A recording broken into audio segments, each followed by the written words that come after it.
ഇനി ത്രിവർണ പതാക, മുകളിൽ കുങ്കുമം, അടിയിൽ പച്ച, നടുക്ക് വെള്ള. എന്താ കുങ്കുമം? ധീരതയെയും ത്യാഗസന്നദ്ധതയെയും സൂചിപ്പിക്കുന്നു. അടിക്കാനും ഇടിക്കാനും തല്ലാനും കുത്താനും കഴിവുള്ളവനാണ് മോളി കാണുന്ന ഈ കുങ്കുമം. ഈ താഴെ കാണുന്ന പച്ച അതല്ല, അത് സസ്യസമ്പൂർണമായ ഭാരതഭൂമിയുടെ ഐശ്വര്യത്തെ സൂചിപ്പിക്കും. എന്ന് പറഞ്ഞാൽ ഇച്ചിരി കാശും പുത്തനും ഒക്കെ ഉള്ള ആൾക്കാരാ പച്ച. പിടി കിട്ടിയോ? പക്ഷെ നടുക്കത്തെ വെള്ളയുണ്ടല്ലോ, അത് നമ്മളാ. മനസ്സിലായവർക്ക് ആ ദൈവത്തെ സ്തുതിക്കുന്നു.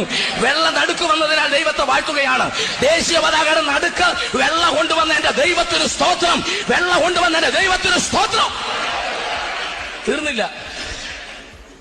ഈ ചക്രം ഉണ്ടല്ലോ, ഈ അധികാരത്തിന്റെ ചിഹ്നം അശോകചക്രം, അത് വെള്ളയല്ല. അത് പച്ചയ്ക്കും കൊടുത്തില്ല, കുങ്കുമത്തിന് ദൈവം കൊടുത്തില്ല, അത് വെള്ളയ്ക്കാ വന്ന ഗ്ലോറി. ഇനി കേൾക്കണോ?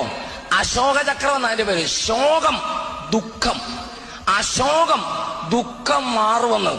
അപ്പോൾ ദുഃഖം മാറണമെങ്കിൽ വെള്ള വരണം. നീ പച്ചയാണേലും വരണം, കുങ്കുമമാണേലും ദുഃഖം മാറണേ, വെള്ള വരണം. ഹല്ലേലൂയ. മനസ്സിലായവർക്കായി ദൈവത്തെ സ്തുതിക്കുകയാണ്. അത് മനസ്സിലായവർക്കായി ഞാൻ ദൈവത്തെ വാഴ്ത്തുകയാണ്. ഇന്ന് രാത്രി നീ